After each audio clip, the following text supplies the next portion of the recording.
দেখুন বন্ধুরা, যখন আপনারা যুবসাথী প্রকল্পের ফর্ম ভরছেন তখন এখানে বাড়ির নাম্বার লাগছে, সেটি অনলাইন করুন বা অফলাইন এখানে লাগছে।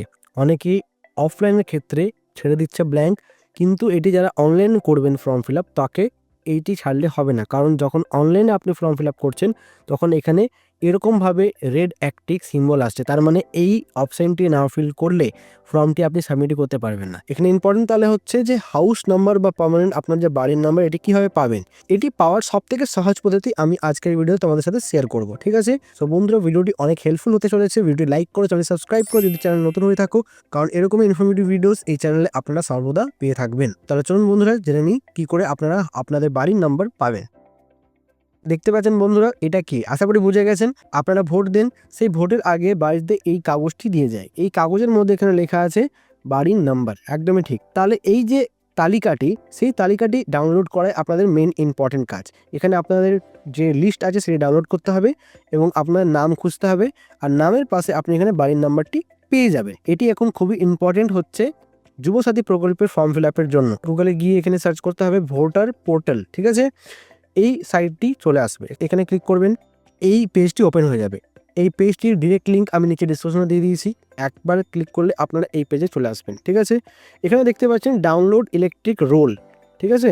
এই যে এই অপশানটা এখানে ক্লিক করতে হবে, এখানে যে ক্লিক করবেন এখানে দেখতে পাচ্ছেন স্টেট এবং ইয়ার অফ রিজার্ভেশন। তো এখানে দেওয়া আছে 2026, এখানে আপনাদের স্টেট শুধু সিলেক্ট করে নিতে হবে আপনাদের কোন স্টেট আছে। এটা অল ওভার ইন্ডিয়াতে যে কোনো স্টেট থেকে হতে পারে। তাহলে আপনাদের স্টেট কী আছে, যেমন আমার স্টেট ওয়েস্ট বেঙ্গল সিলেক্ট করলাম। তারপরে এখানে দেখুন অটোমেটিক আরও কয়েকটি অপশন চলে এলো, এখানে ক্লিক করতে হবে ডিস্ট্রিক্ট আপনি সিলেক্ট করবেন। আমি এখানে পশ্চিম বর্ধমান করছি। তারপরে এখানে আমার বিধানসভা, তো বিধানসভা এখানে কি আমার কুলটি 282।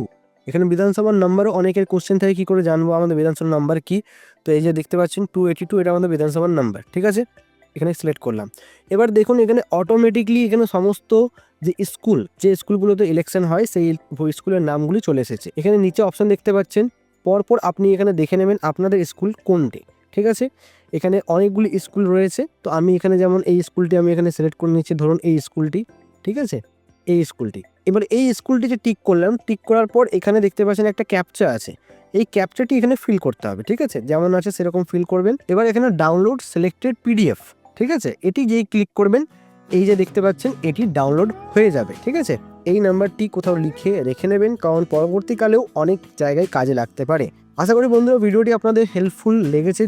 যদি ভিডিওটি একটু হেল্প করেছে আপনার জন্য, তাহলে অতি অবশ্যই লাইক করবেন, শেয়ার করবেন এবং চ্যানেল নতুন থাকলে চ্যানেল সাবস্ক্রাইব করুন।